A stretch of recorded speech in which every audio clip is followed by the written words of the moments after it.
Hello everyone, it is I the Beast, and welcome to another special edition of Storytime with the Beast. And tonight on my show, I have a very special guest. It is none other than yours truly, Barney, the super lovable, loving purple dinosaur. Hello Beast, how you been? I am doing just fine, how about you? Well, I'm doing super duper wonderful. Well, that's good to hear. So, what's today's story we're going to be reading about tonight? Well, today, MJ Vision Second Returns, aka Alex Crumb, got a book on Amazon. Well, Amazon has some really good finds. Today's story is called Harry by the Sea. Hey, you know what? That's another of the Harry books. It sure is. Do you remember when we did Harry the Dirty Dog? Oh, I sure do. So we're going to read Harry by the Sea by Jean Zion and pictures by Margaret Boyd Graham. Let's begin the story. Okay, and this story was written in 1965. So here we go. Harry was a white dog with black spots who liked everything about the seashore except the hot sun. One day, when the sun was hotter than ever, Harry looked for a shady place to sit. But when he tried to get under the family beach's umbrella, it was too crowded and the family made him leave. When he crawled into the children's sandcastle, why, that is a beautiful sandcastle, the walls fell in and the children chased him away. When he walked in the shade that a fat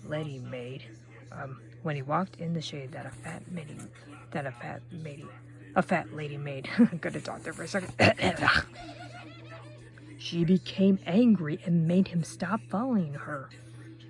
Get lost, she said. She was very annoyed. The sun was very hot and Harry had walked a long way from the main beach. He was so tired, so he sat down at the water's edge. All of a sudden, a big wave came from behind and crashed right on top of him. When the wave rolled back, Harry was left floating in the water. He was completely covered with seaweed. He didn't look like a dog anymore. He looked like something from the bottom of the sea. Suddenly, a lady saw him floating towards her. Help! Help! She shrieked. It's a sea monster! The lifeguard heard her and blew his whistle. Everybody out! He shouted. Everybody out! Everyone ran out of the water, and so did Harry. He was still covered with cold, wet seaweed. It made him feel cool and comfortable, and now he didn't mind the sun at all. He felt so good, he started running back to his family. Hold on one second. Okay. On his way back, some people saw him. It's a sea serpent, one of them screamed. It's a giant sandworm, shrieked another. Harry had water in his ears and he could barely hear them. He kept running on toward the main beach. When he got there, Harry stopped and stared. Instead of just his family's umbrella, now there were hundreds of them. They were all striped just like his family.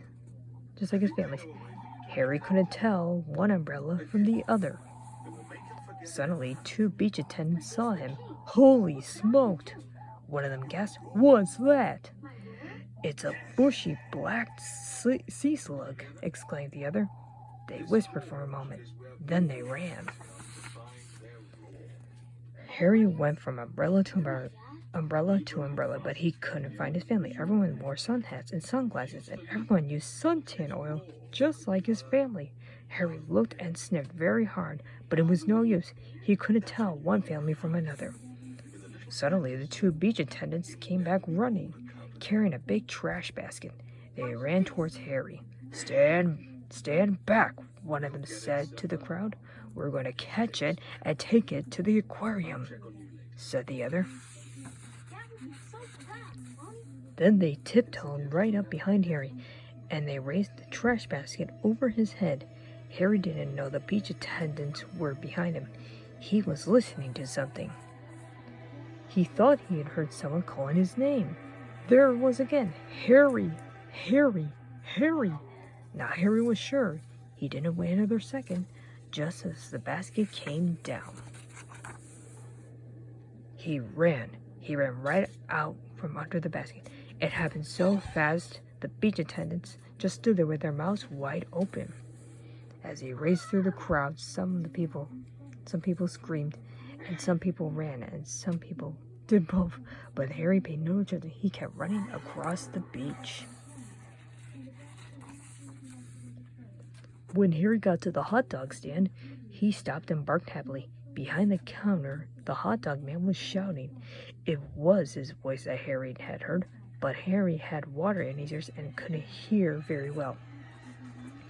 The man wasn't shouting, "Harry, Harry, Harry." He was shouting, "Hurry, hurry, hurry. Get them while they're hot." Harry still thought the man was calling his name.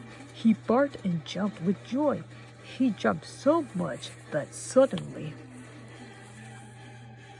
the seaweed all fell off. When the crowd saw that Harry was a dog, they gasped. They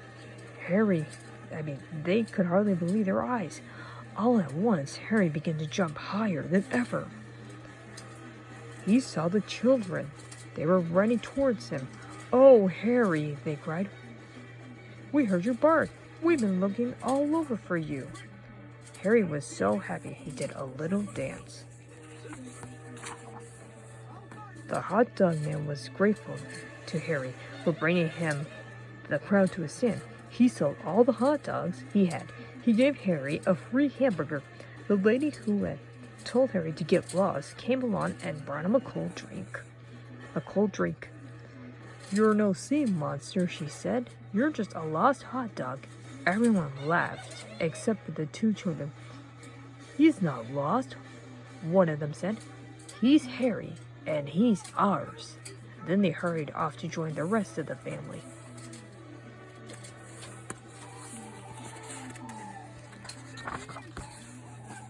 The next time Harry's family went to the beach, they brought a new umbrella. Harry liked this one very much. It was white with black spots. No matter how crowded the beach became, it was easy to find. But best of all, it was big, and when the sun got very hot, there was room underneath for them all. And that is the end of the book. And here's the description of Harry by the Sea and the barcode. You know what, Beast? What's that, Barney? That was a super duper story of Harry by the Sea. Well, I'm glad you liked it, Barney. Well, I certainly did. Now, if you have any more information about this book, just leave us a comment on the video and respond to all your comments as soon as possible. And remember to keep subscribing to our channel for more videos coming up on the way, as we are getting the time and place to make them all for your entertainment. Well, this is the Beast saying, have a good night. I hope you sleep well, sweet dreams, get lots of rest, and I will see you on my next episode of Storytime with the Beast. And this is Barney saying, have a good night, and remember that I love you all, and I will see you on my next video. So long, take care, goodbye, lots of hugs and kisses. Thank you everybody for watching this video. We hope you enjoyed it.